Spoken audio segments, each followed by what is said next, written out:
find it really difficult to work with the thoughts of all is good and the best is yet to come and everything is happening for me. The reason for my struggle with this is that a year ago, I lost my husband to cancer. He fought it so bravely for 3 years, but lost the fight in the end. We've been very happily married for 33 years. We're a very happy family with our 2 kids. But for me, all is not good and the best isn't yet to come, but left with him. And I can't see how this is happening for me. Maybe you have some insight for me on how to change my perspective. Thanks for everything you do. First of all, Beatrice, I'm so sorry for your loss. I can't imagine how hard that must have been. And I just want to let you know that I completely understand why it'd be difficult for you to entertain the belief that everything is happening for you and the best is yet to come, especially because you said that this happened just a year ago. And from what I understand about mourning and death and that process is that you're still very early in that mourning phase. And it's okay for you to be angry. It's okay for you to be sad. It's okay for you to be depressed.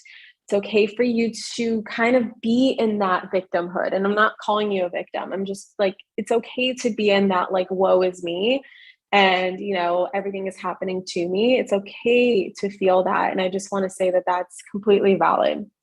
And you need to feel whatever you need to feel about the loss of your beloved husband.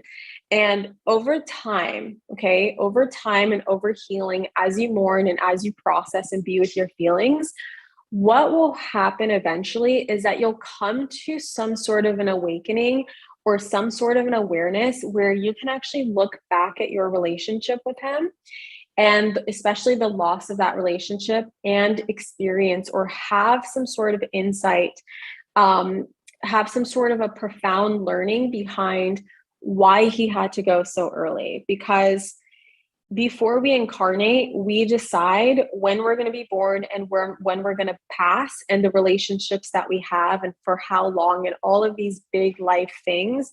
We make that decision and we make that decision with several different people. And that's what's called a soul contract, right?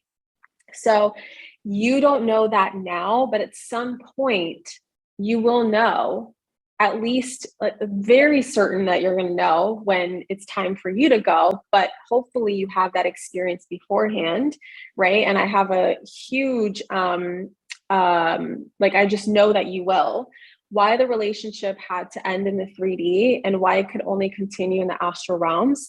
And in what ways could you perhaps appreciate the relationship or learn more things about your husband that only could come through the loss and the lessons that you came here to learn with him that could only be realized through that loss, right? This is where the law of polarity comes in. And we fucking hate the law of polarity. Again, when we're on this side of the pendulum, absolutely. So I promise you that life is happening for you and the best is yet to come, even if you don't see it right now. And you don't have to force this perspective. You can be like, Catherine, you know what? I don't believe it for now. And that's okay. Let's work on something else for now in MBA. And at some point when you're ready to revisit this, you'll know it's going to be time for you to revisit that. Just something that's going to come with time and healing. And please remember that also, soul families do stick together. And like I said, remember how DX said that there's infinite incarnations? First of all, your husband is with you right now in spirit, literally. And you two have already shared so many lifetimes together. And there's going to be so many more lifetimes to share ahead of you. It just so happens that in this lifetime, the two of you agreed to a certain number of years for a very specific reason. And that reason will show up for you one day. I promise you that. But just don't be hard on yourself. Don't force beliefs that you're not ready to believe. It's just not your time yet. Again, it's so early. So just work on something else. And then I promise you with time, like I said, at some point you'll figure out like there is a reason behind this. And perhaps there is something for me to learn from this that is happening for me that actually can help me in many other areas of my life. So not just relationships, but like other areas of my life where I have learned some very profound learnings from this loss and this experience that I had in this lifetime.